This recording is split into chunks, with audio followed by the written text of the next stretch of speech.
রিঙ্কু সিং কি তবে কেকেআরের নতুন রাজা হতে চলেছেন? অজিঙ্কা রাহানের থেকে কি কাপ্তানি ছিনিয়ে নেওয়ার সময় এসে গেছে? এই প্রশ্নটাই এখন ঘুরে বেড়াচ্ছে সবার মনে। ভিডিওটা শেষ পর্যন্ত দেখো, কারণ আজ আমরা এমন কিছু তথ্য শেয়ার করব যা শুনলে তুমিও ভাবতে বাধ্য হবে যে কেকেআরের কপাল কি সত্যিই এবার খুলতে চলেছে। কেকেআর ফ্যানরা, তোমরা যদি কেকেআরকে মন থেকে ভালোবেসে থাকো তবে এক্ষুনি ভিডিওটিতে একটা লাইক দিয়ে কমেন্টে ঝটপট আমি কেকেআর লিখে দাও।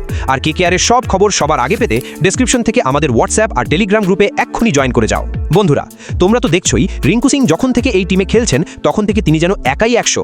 মাঝে দু একটা ম্যাচ বাদ দিলে যখনই কেকেআর জিতেছে তার পেছনে রিঙ্কুর হাত ছিলই। সে ব্যাট হাতে রান করাই হোক বা দুর্দান্ত ফিল্ডিং, রিঙ্কু সব জায়গাতেই সুপারহিরো। বিশেষ করে শেষ দুটো ম্যাচে তিনি যেভাবে দলকে জেতালেন তা দেখে পুরো দুনিয়া অবাক। কিন্তু এরই মাঝে একটা বড় প্রশ্ন উঠেছে সোশ্যাল মিডিয়ায়। প্রশ্নটা হলো, রাহানের জায়গায় কি এবার রিঙ্কু সিংকে ক্যাপ্টেন করা উচিত? আমরা এই ভিডিওতে রাহানের খেলা নিয়ে একটু খোলাখুলি কথা বলবো। রাহানে এই টিমে কেন খেলছেন? শুরুর দিকে কিছু রান তিনি করেছিলেন ঠিকই, কিন্তু এখনকার দিনে যেখানে সব টিম তরুণ বা অল্প বয়সে খেলোয়াড়দের সুযোগ দিচ্ছে, সেখানে কেকেআর রাহানেকে অধিনায়ক বানিয়ে পাওয়ার প্লেতে কেন খেই হারিয়ে ফেলছে? রাহানে ওপেনিংয়ে নেমে রানও করতে পারছেন না, আবার তার অধিনায়কত্বেও টিম বারবার হারছে।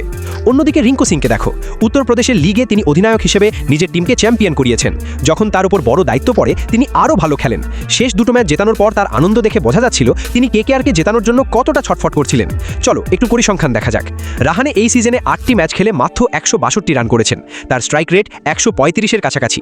ভাবো একবার, পাওয়ার প্লেতে ব্যাট করেও যদি রান না ওঠে তবে তো চাপ আসবেই।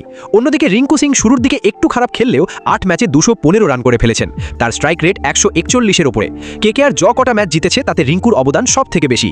এমনকি লখনৌয়ের বিরুদ্ধে সেই ম্যাচে 80 রানের বেশি ইনিংস খেলা বা সুপার ওভারে গিয়ে রান তোলা সবই তিনি এক হাতে সামলেছেন। তাই এখন মাঠের ভেতরে আর বাইরে সবাই একটাই কথা বলছে, রিঙ্কু সিংকে এক্ষুনি ক্যাপ্টেন বানানো উচিত। তিনি এখন টিমের ভাইস ক্যাপ্টেন, কিন্তু তাকে পুরোপুরি দায়িত্ব দিলে হয়তো কেকেআরের ভাগ্য বদলে যাবে। কেকেআর এখন পয়েন্ট টেবিলে 8 নম্বরে আছে। শুরুতে তো ওরা 10 নম্বরে ছিল, তাই এখনকার অবস্থা আগের চেয়ে একটু ভালো। তবে এখান থেকে যদি কেকেআরকে ঘুরে দাঁড়াতে হয় তবে কিছু বদল আনতেই হবে। যেমন ধরো, অঙ্গক্রিস রঘুবংশী বা ফিন অ্যালেনকে দিয়ে ওপেনিং করানো যেতে পারে, অথবা ডিপিএলে কাঁপিয়ে দেওয়া সার্থক রঞ্জনকে ওপেনিংয়ে নামানো যেতে পারে। ফিন অ্যালেন আর সার্থক ওপেন করলে আর 3-এ রঘুবংশী খেললে ব্যাটিং লাইনআপটা অনেক বেশি শক্তিশালী দেখাবে। রাহানে ক্যাপ্টেন হিসেবে ওপেনিংয়ে নামলে সেই ধারটা আর দেখা যাচ্ছে না। এখন সময় এসেছে একটা বড় সিদ্ধান্তের। রিঙ্কু সিং কি পারবেন কেকেআরকে ট্রফি জেতাতে, নাকি রাহানেকে নিয়েই এই সিজন শেষ করা উচিত? তোমাদের কি মনে হয়, রিঙ্কু কি ক্যাপ্টেনের আর্ম ব্যান্ড পড়লে কেকেআর আরও শক্তিশালী হয়ে উঠবে? তোমাদের মতামত অবশ্যই কমেন্ট করে জানাও। মনে রেখো, তোমাদের এক একটা কমেন্ট আমাদের প্রিয় কেকেআর টিমের মনোবল বাড়াতে পারে। আজকের মতো এটুকুই, দেখা হচ্ছে পরের ভিডিওতে। কেকেআর হ্যাঁ তৈয়ার।